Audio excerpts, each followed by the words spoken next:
sorry. The movie kind of bored me to sleep. So, raise your hand if you thought that they were going to run into Gilligan, the skipper, and the rest on that island. I think that Ginger and Marianne would have fit right in, actually, with those women. Ginger would have walked into that audition and it would have been like, "Are you a dancer?" And she would have been all, "No, but I talk really breathy like Marilyn." "Great, you're hired." Then Marianne would have come in and it would have been, "Do you know how to dance?" "No, but I can make you a coconut cream pie." "Terrific, you're hired." I mean, come on. The guy had such random hiring practices. And the only girl that could actually dance, the ballerina, didn't get hired. It's like he thought, "Oh, I really don't care if they can dance, as long as they look like human Vargas paintings."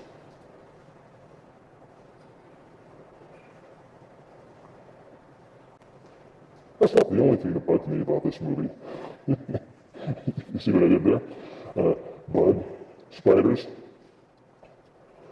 I know. A spider's not a bug, it's an arachnid. Whatever. Another thing that bothered me was the constant use of a musical cue whenever someone was in danger. People, whenever you're in a horror movie and you hear something like this, just run. Just run. Get away. Leave. Go. Here's a new rule I'm instituting. From this moment on, if I see any more films that use this tired old gimmick to goose the audience, I will not only come after the director, but the composer as well, and their families. You have been warned. Well, we've come down to the final film of this year's Halloween Scare-A-Thon, and as a reward for sitting through 3 pretty bad films, I'm going to give you a little treat. This film is believed to be the first vampire film and often cited as one of the best of the genre. F.W. Murnau's 1922 masterpiece, NOSFERATU. You may notice some similarities between this film and Bram Stoker's novel Dracula. That's because the filmmakers could not get the rights to Dracula from Stoker's estate, so they changed the character's name and the ending, among other things. Stoker's heirs sued the production company Prima Films, and the court ruling demanded that all copies of the film be destroyed. And they all were. Except for one. And because of that, we can conclude this year's Halloween Scare-A-Thon with this spooky German impressionist film. Get your popcorn and your soda, make note of the nearest emergency exit, and switch off your cell phone or pager. Public Domain Theater is proud to present Max Schreck, Gustav von Langenheim, and Greta Schroeder starring in NOSFERATU.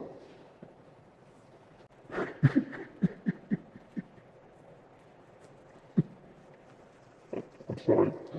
I always get weepy at the end of that one. Oh, Grass. Poor Grass. Compose yourself, Death. Compose yourself. Max Schreck, who brought the creepy Count Orlok to afterlife, starred in many German films from 1920 until his death in 1936. Most of those films have been forgotten or have been completely lost, which leaves NOSFERATU as his only recognized work. In fact, there's such little information known about him that in 2000 there was a film release called Shadow of the Vampire, which contends that Schreck was an actual vampire hired by F.W. Murnau due to the director's obsession with the bloodsuckers.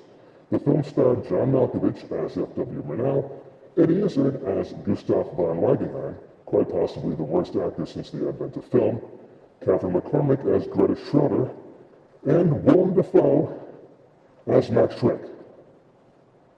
What? So I'll get a Willem Dafoe action figure from the movie Platoon. I'll get the whole collection of them. Charlie Sheen gave them to me, so it's not weird or anything.